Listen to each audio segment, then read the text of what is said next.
Alright, this lecture is going to start off the chapter on rolling torque and angular momentum. Okay, so let's look at the difference between translational and rotational motion and kind of see what they look like when you put them together. So this picture shows you a time-exposed photograph of a rolling disc. Small lights have been attached to the disc, so one at its center and one at its edge. The latter traces out a curve called a cycloid. So what happens is when you have a disc that's rolling across a surface, there's two types of motion. There's the translational motion, which is the straight line, right? So this is essentially the motion of its center of mass. So this is going to be the center of mass of the object. And then if you put a light at the very edge, this here is going to be the motion of that. So it's sort of the rotational motion. Right, the rotation or the edge of the object. Okay, so although the center of the object moves in a straight line parallel to the surface, a point on the rim certainly does not, as you can see. So this motion can be studied by treating it as a combination of translation of the center of mass and rotation of the rest of the object around that center. So I want to look at this a little bit closer.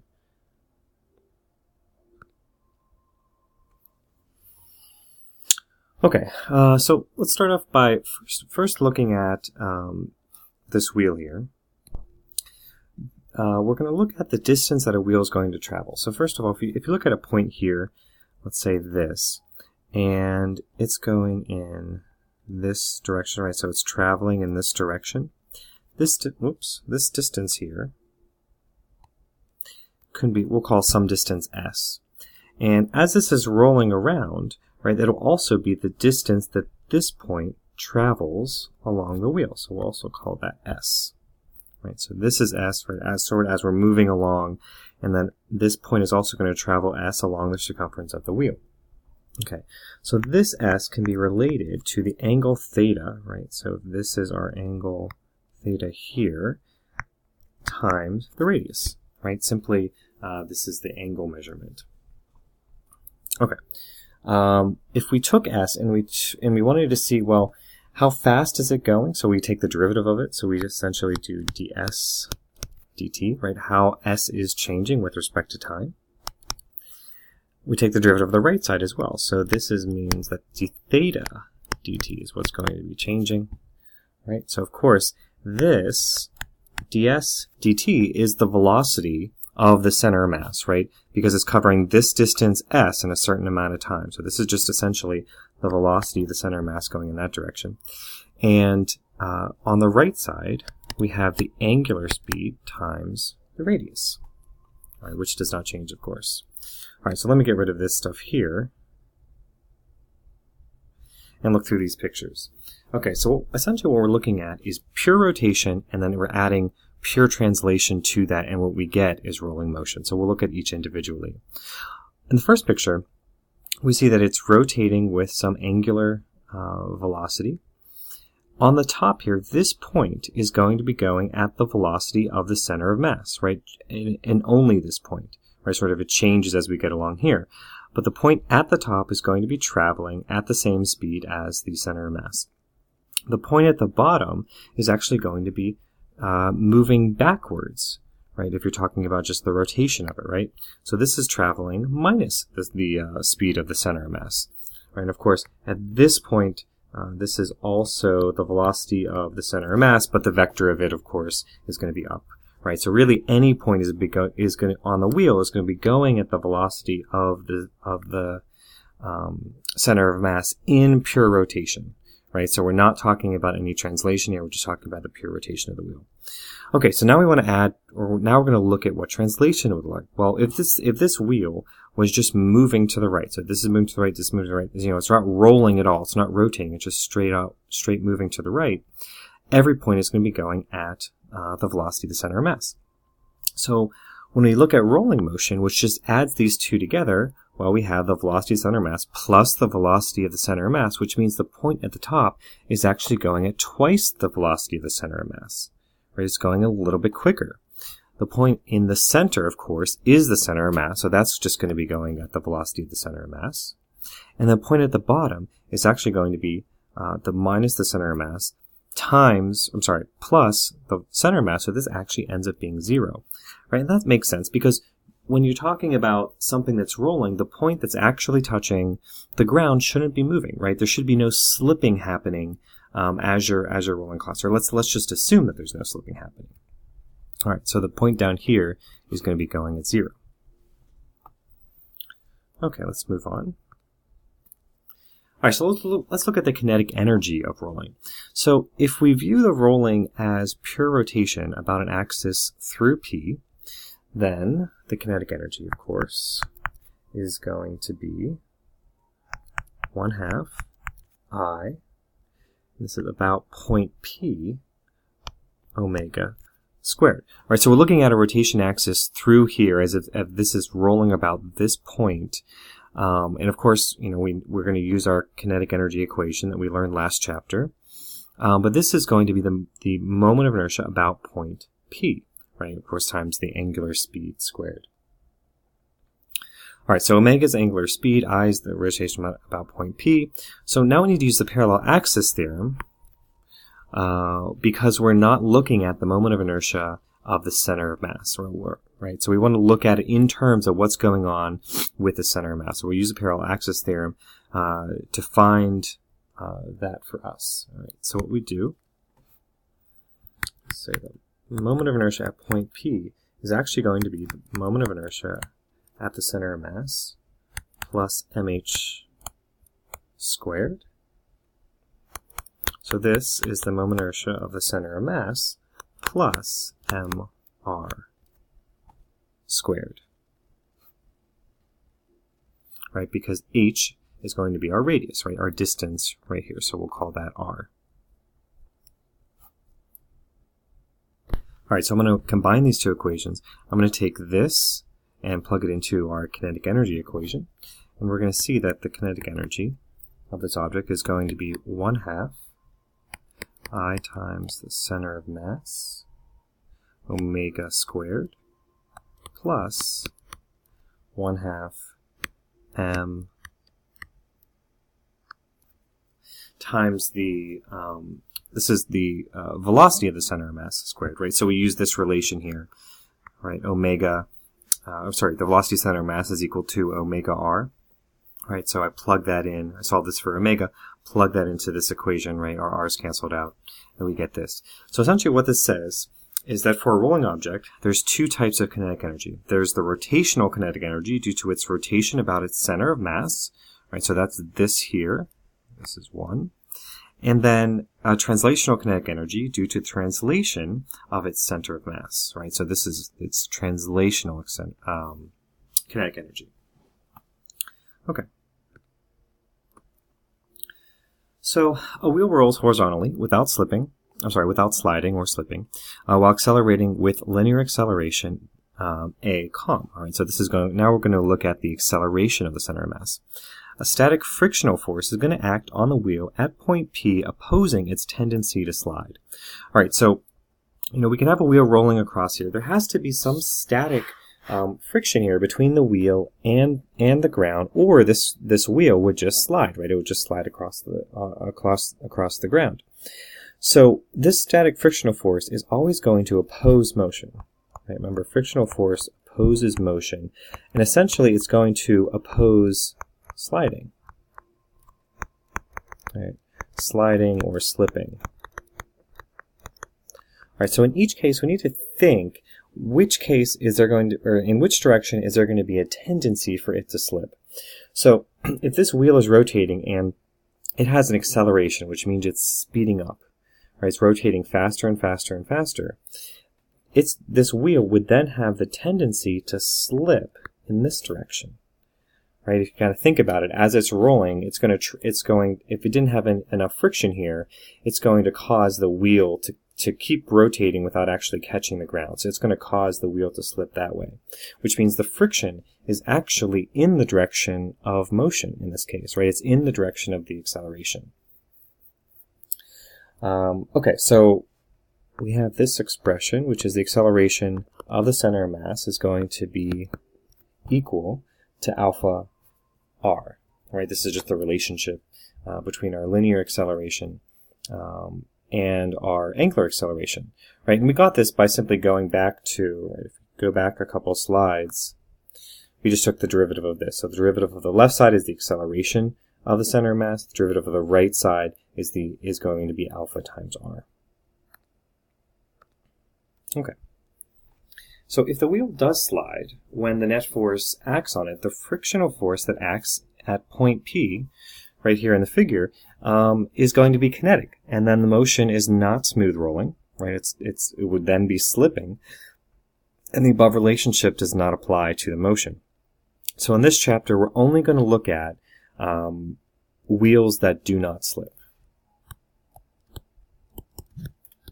Right? If we had slipping, things get a lot more complicated.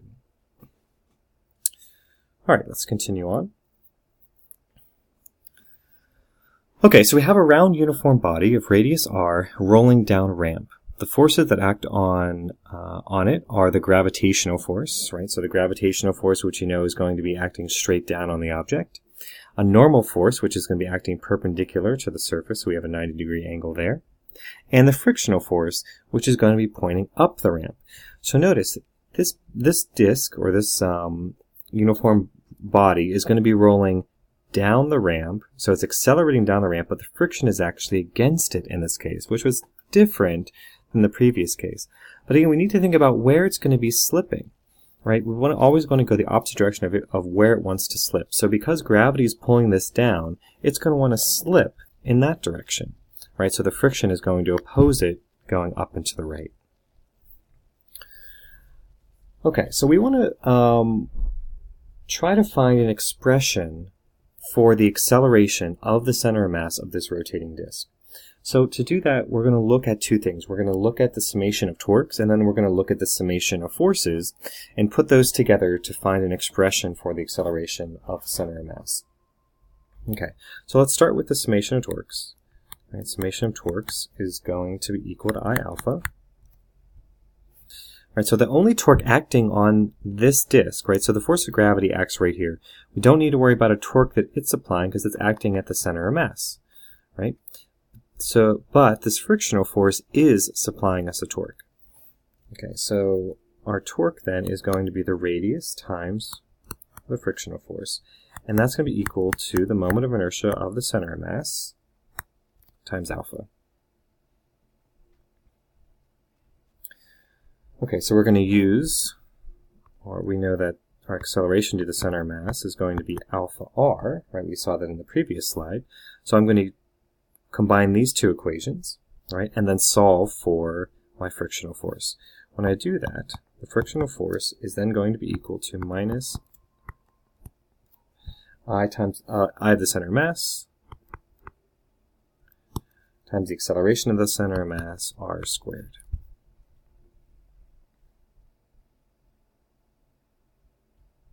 Okay.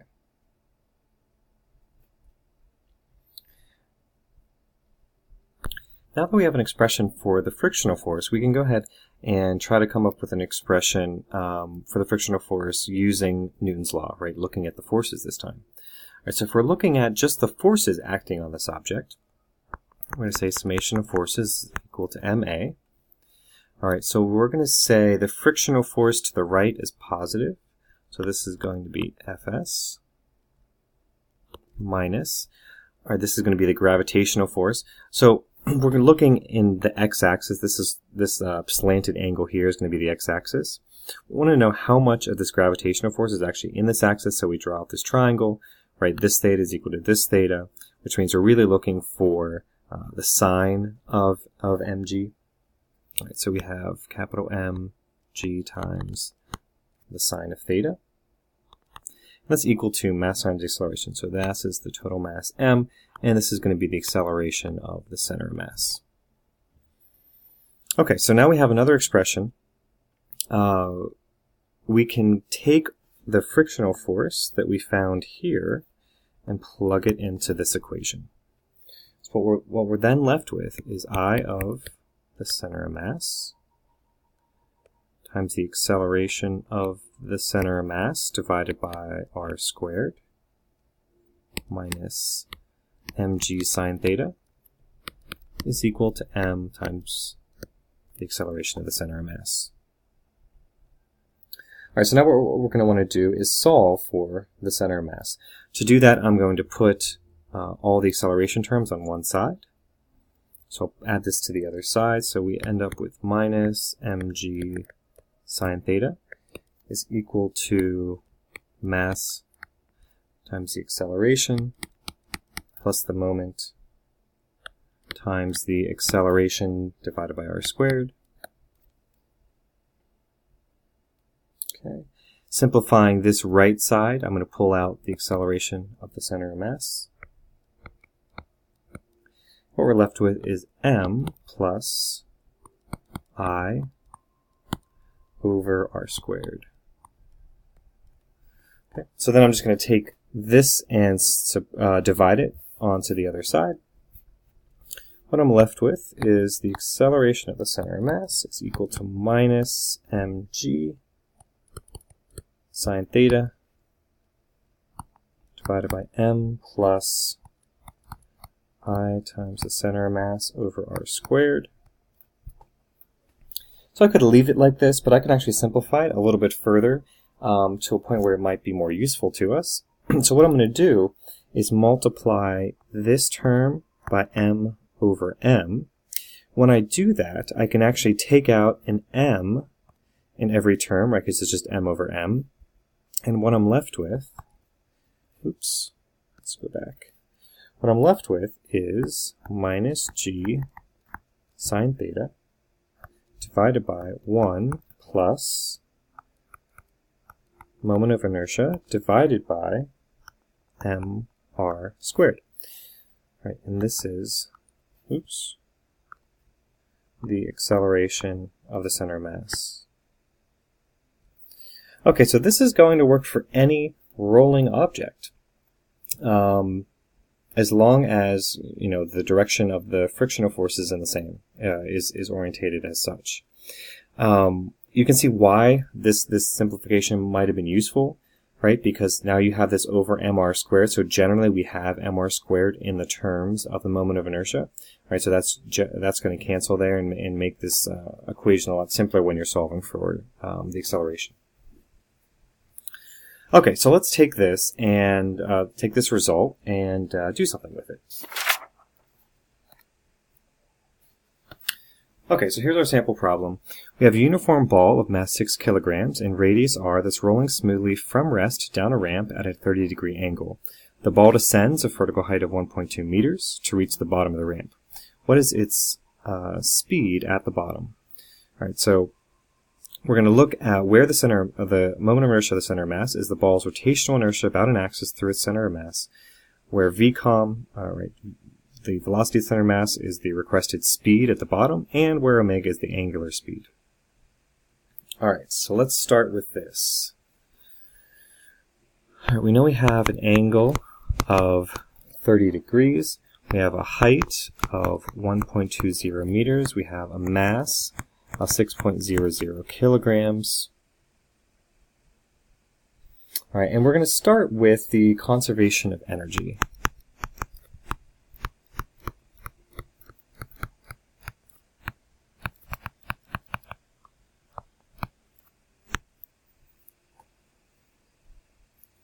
Okay, so when the ball is up here, we know that it has potential energy. When it's down here, we know that it has kinetic energy. We also know that it has two types of kinetic energy, right? You have the rotational kinetic energy and the translational kinetic energy. So we need to think about both of those, right? So we start with just potential. We end up with kinetic energy of rotation plus kinetic energy of translation. Okay, writing that all out, we have mgh for the potential is equal to 1/2 I of the center of mass times omega squared plus 1/2 m times the velocity of the center of mass squared. Okay, so we want to write out a few of these terms and get them in terms that we can use. So first we'll probably want to get rid of this omega. We probably want to put in something here for I of the center of mass. All right, so we're looking at a uniform ball, which is a sphere. So our moment of inertia for a sphere is 2/5 mr squared, about its center of mass. All right, so what this ends up with is mgh is equal to 1/2 times 2/5 mr squared times, and we're going to use, all right, remember, omega is v over r. So we're going to plug that in for omega and square it. That gives us velocity of the center of mass divided by r. These are both squared. And then plus 1/2 m velocity of the center of mass squared. Okay.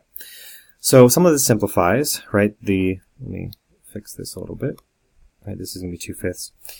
Some of this simplifies. The mass cancels out here. We'll get rid of the mass.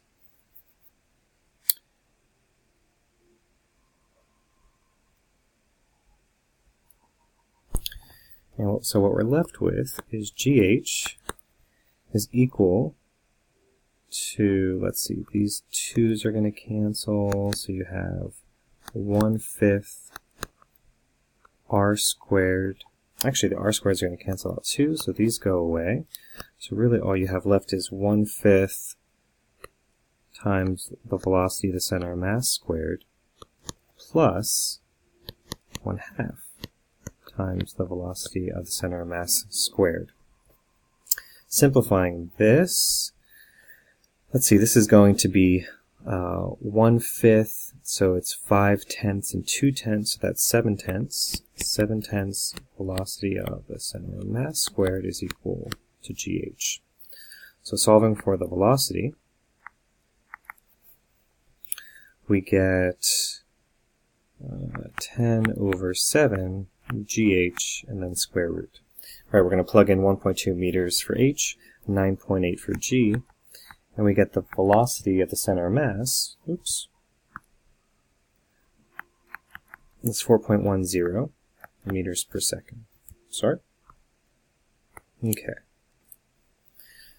All right, so now we want to look at what the acceleration of the center of mass is. All right, we found the velocity, so let's go and try to find the acceleration. Before we do that, the actual question is we're trying to find the frictional force. So before we get to the frictional force, we need to find what the acceleration is, right? If we go back a couple slides, remember that the frictional force is going to be given by this equation, right? And to use this equation, we need the acceleration of the center of mass.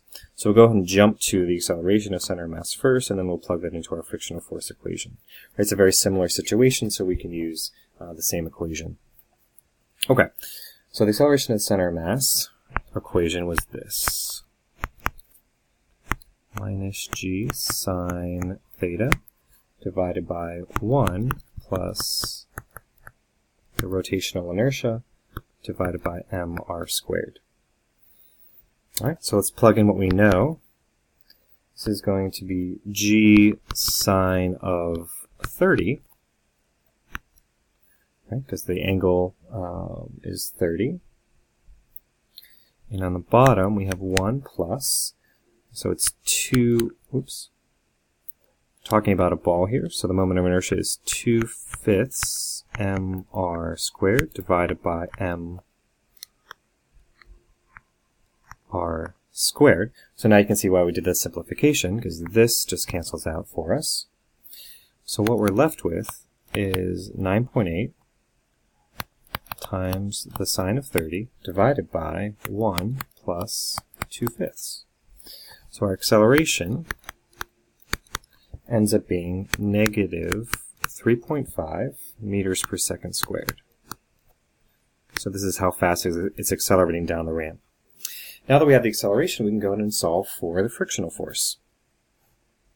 Okay, so the static frictional force is going to be I, the center of mass, times the acceleration divided by r squared. Right, I just pulled this from our previous slide. Okay, so let's go ahead and plug in what we have. So this is going to be minus, oops, sorry, go back here, minus 2/5 mr squared times our acceleration of the center of mass, which is negative 3.0, divided by r squared. And so we can see that the r squareds are going to cancel. We're going to plug in our value of the mass of the ball, which was 6 kilograms. So our frictional force is minus 2/5, oops, sorry about that, minus 2/5 times 6.00 kilograms times negative 3.5 meters per second squared. Okay, so we get a frictional force of 8.40 newtons. Alright, that's it for this lecture. We'll see you next time.